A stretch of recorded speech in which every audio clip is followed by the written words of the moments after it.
मी माझ्या मित्राच्या लग्नासाठी त्याच्या गावी चाललो होतो.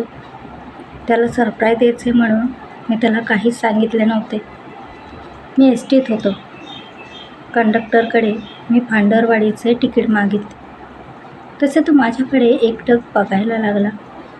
मी याचे कारण विचारणार तेवढ्यात तेच मला म्हणाले, "पोरा, नवीन आहेस का तू? पहिल्यांदाच चालला आहेस का?" मी हो म्हणालो. "मित्राच्या लग्नाला चाललो." "होय का? कोणतं गाव?" "भांडरवाडीतून आतमध्ये सावंतवाडी आहे ना, तिथे जायचं." "अरे पण तिकडे जायला एकही वाहन तुला भेटणार नाही आता. तुला 7 वाजतील भांडरवाडीला पोचायला."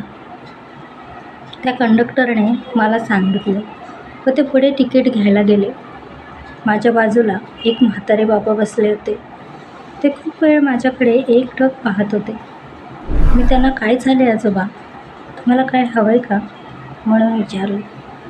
तर ते मला म्हणाले, "त्या गावाला आता जाऊ नकोस पोरा. वाटलं तर सकाळी जा. तोपर्यंत माझ्या घरी चल. माझ्या नातवासारखा आहेस म्हणून तुला सांगतोय." मी काही बोलणार तेवढ्यात "भांडरवाडी चला," असे कंडक्टरने आवाज दिला. मी त्यांच्या बोलण्याचे काहीही उत्तर न देता माझी बॅग घेऊन खाली उतरले. तिथे उतरणारा मी एकटाच होतो. मी उतरताच ड्रायव्हरने एसटी पटकन पुढे नेली. मला थोडं आश्चर्यच वाटलं. मी तिथेच एका स्टॉपवर सावंतवाडीला जाण्यासाठी काही वाहन मिळते का याची वाट पाहू लागलो. अंधारही पडत आला होता. तिथे कोणीही दिसत नव्हतं. त्या रस्त्यावर मी एकटाच उभा होतो. अचानक थंडगार हवा सुटली. आजूबाजूची झाडाची पाने हलू लागली. मला आता थोडी थोडी भीती वाटू लागली होती. मी माझ्या खिशातून मोबाईल काढला व मित्राला फोन लावायचा विचार केला, तर मोबाईलला रेंजच नव्हती. मी खूप टेन्शनमध्ये आलो. थोडा वेळ थांबून मी पायी जाण्याचा विचार केला. रस्त्यावर तसे लाईटचे खांब होते.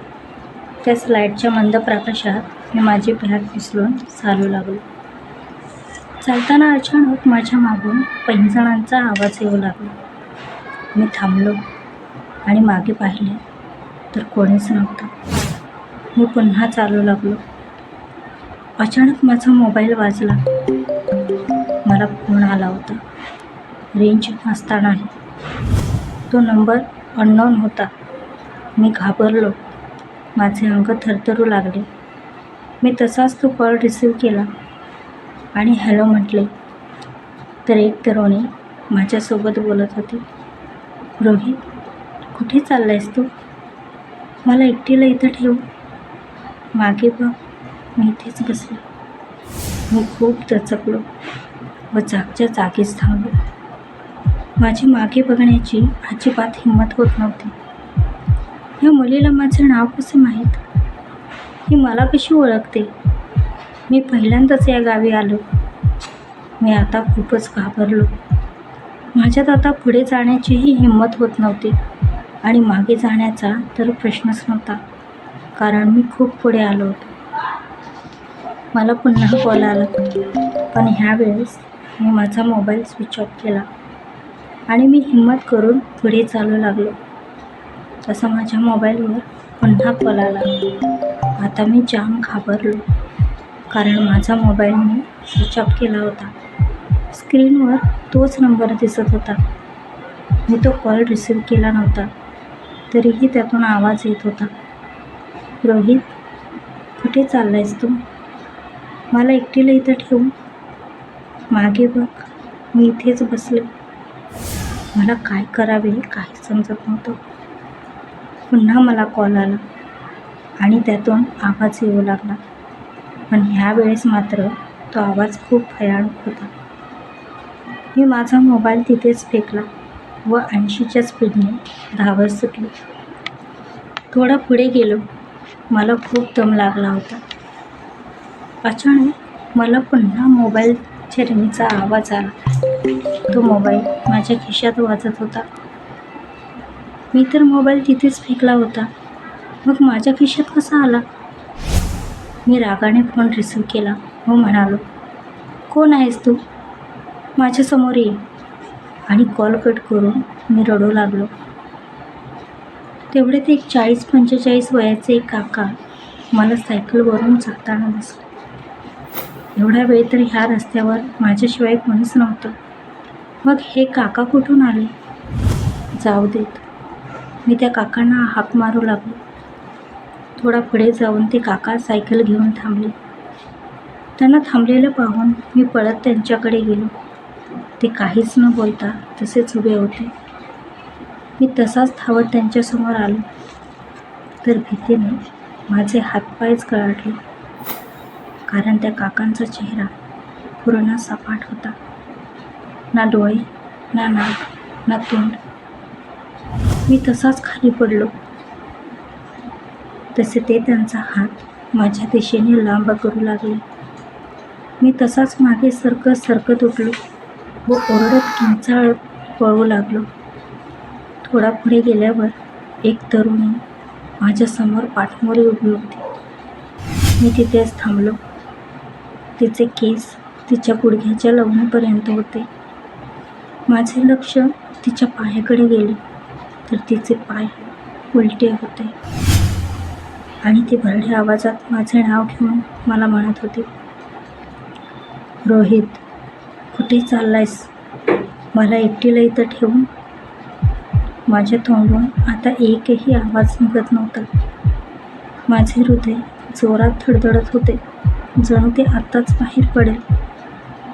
तिने आपले मुंडके पूर्णपणे मागे फिरवले. तिच्या डोळ्याच्या जागी काळे खड्डे होते, त्यातून रक्त येत होतं.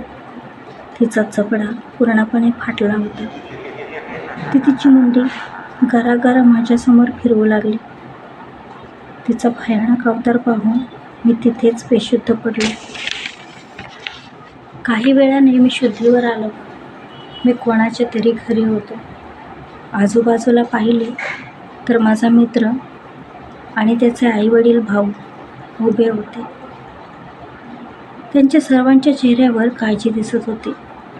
मी हळूच उठलो. माझ्या मित्राने मला आधार देत उठवले. मला पाणी प्यायला दिले. मी आधाशासारखे खटाखटा पाणी पित होतो. माझ्या अंगात ताप होता. माझा मित्र माझ्याजवळ आला व म्हणाला, रोहित मित्रा, मला कळवायचंच ना, मी तुला स्टॉपवर न्यायला आलो असतो. सकाळी नशीब माझा दादा काही कामानिमित्त पांढरवाडीला गेला, तेव्हा तू त्या रस्त्यात बेशुद्ध अवस्थेत तिथेच पडला होतास. 2 दिवसांनीच तू शुद्धीवर आलायस. मला काहीच कळत नव्हते.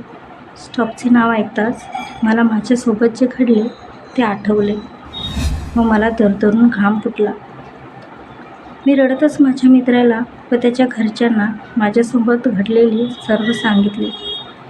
त्यांचाही माझ्या बोलण्यावर विश्वास होता, कारण मी जे काही सांगतोय याचा त्यांना भरपूर वेळा अनुभव आला होता. गावातील भरपूर जणांना ती तरुणी व तो व्यक्ती दिसली होती. मी त्यांना हा काय प्रकार होता याची विचारणा केली, तर त्यांनी जे मला सांगितले त्याने माझे अंग थरथरू लागले. 10 वर्षापूर्वी त्या मुलीला एका मुलाने लग्न करणार म्हणून वचन दिले होते. ती त्या स्टॉपवर त्याची वाट पाहत होती, पण तो मुलगा आलाच नाही. ती घरातून पळून आली होती. आता कुठल्या तोंडाने परत जाणार म्हणून तिने तिथेच आपली हाताची नस कापून जीव दिला होता. ती एकुलती एक होती. तिची आई तिच्या लहानपणीच वारली होती. तिच्या बापाने तिला तळहाताच्या फोडाप्रमाणे सांभाळलं होतं. ही बातमी तिच्या बापाला कळली तेव्हा त्यांना हा धक्का सहन झाला नाही व तेही मृत्युमुखी पडले. तेव्हापासून ती मुलगी येणाऱ्या जाणाऱ्याला आपला प्रियकर समजून त्याच्या पाठी लागते व तिचे वडील सायकलवरून जाताना दिसतात व जे कोणी त्यांच्या तावडीत सापडतो त्यांचा ते दोघे जीव घेतात. हे ऐकून माझ्या पायाखालची जमीनच सरकली. माझ्या मित्राचे लग्न झाले. तो आणि त्याचा भाऊ मला स्टॉपवर सोडायला आले. थोड्या वेळात एस.टी. आली. मी एस.टीत बसलो व मुंबईला निघालो. त्या दिवसापासून मी पुन्हा कधीच त्या गावाला गेलो नाही. पण जेव्हा पण माझ्या फोनची रिंग वाजते तेव्हा माझे काळीज भीतीने थरथरते व त्या रात्रीचा भयानक थरार माझ्या डोळ्यासमोर उभा राहतो.